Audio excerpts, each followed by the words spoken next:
नमस्कार, मैं हूं अशोक श्रीवास्तव और आप देख रहे हैं मीडिया दस्तक का यूट्यूब चैनल। आज हमारे स्टूडियो में मौजूद हैं बस्ती के ही रहने वाले नीतीश कुमार श्रीवास्तव जी, जो एसएससी सीजीएल परीक्षा में भारतवर्ष में 83वां रैंक प्राप्त कर एक अच्छे पद पर इनका चयन हुआ है। आइए इनसे बातचीत करते हैं।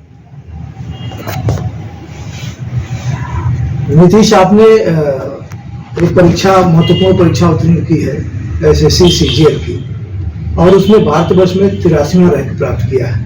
तो आप हमारे दर्शकों को बताइए कि यहाँ तक ये सफर कैसे आपका पूरा हुआ है, ये इतनी बड़ी अचीवमेंट आपको कैसे मिली?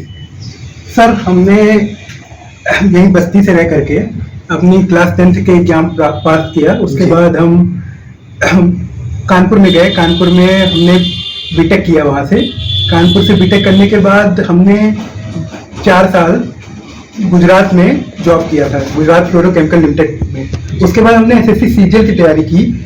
यह एग्जाम एसएससी के द्वारा कंडक्ट कराया जाता है। इसमें डिफरेंट पोस्ट के लिए ये एग्जाम होता है, जिसमें सीएजी के पोस्ट हैं और इनकम टैक्स डिपार्टमेंट है और एक्साइज डिपार्टमेंट है।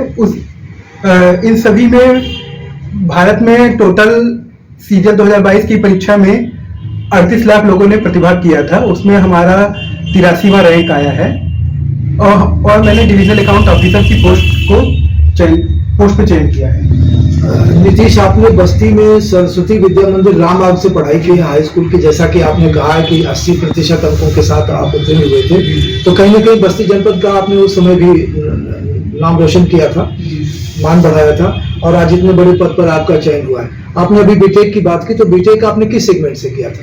बीटेक मैंने केमिकल इंजीनियरिंग से किया।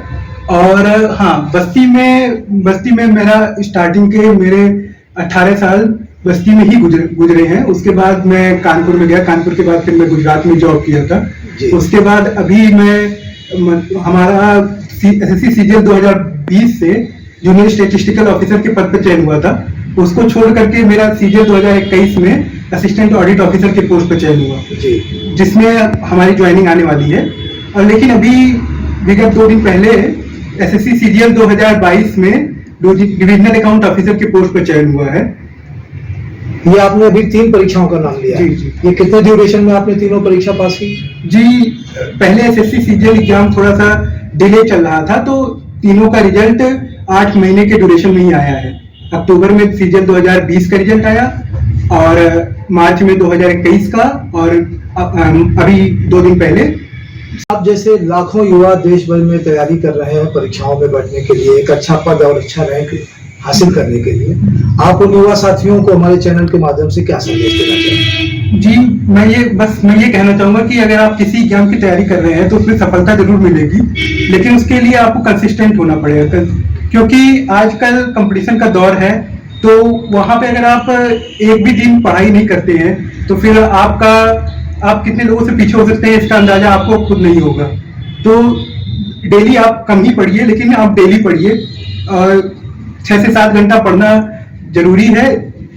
इसके बाद आप मतलब किसी भी एग्जाम में 1 से 2 साल में आप तैयार हो जाएंगे। आप एग्जाम को निकाल सकते हैं। कोई भी एग्जाम टफ नहीं है, आपके बस मेहनत के ऊपर पूरा डिपेंड करता है। एक ऐसी परीक्षा जिसमें 38 लाख पार्टिसिपेंट बैठे थे और उसमें आपको 83वां रैंक मिला, यही ना? तो निश्चित रूप से आप गर्व का अनुभव कर रहे होंगे। अपनी फीलिंग बताइए जरा हमारे दर्शकों को, कैसा लग रहा है? मैं बहुत खुश हूँ कि मुझे 38 लाख में मतलब 83वां रैंक प्राप्त हुआ है। ये बहुत मतलब मेरे लिए बहुत सौभाग्य की बात है कि मतलब मैं इतने लोगों में 83 रैंक प्राप्त कर पाया। मेरा सपना था कि मैं 500 रैंक के अंदर प्राप्त कर सकूं, बट जब 83 रैंक आया है तो ये तो मेरे लिए बहुत ही हर्षोल्लास का समय है। धन्यवाद आपको। मीडिया दस्तक की ओर से ढेर सारी शुभकामनाएं और आपके उज्जवल भविष्य की।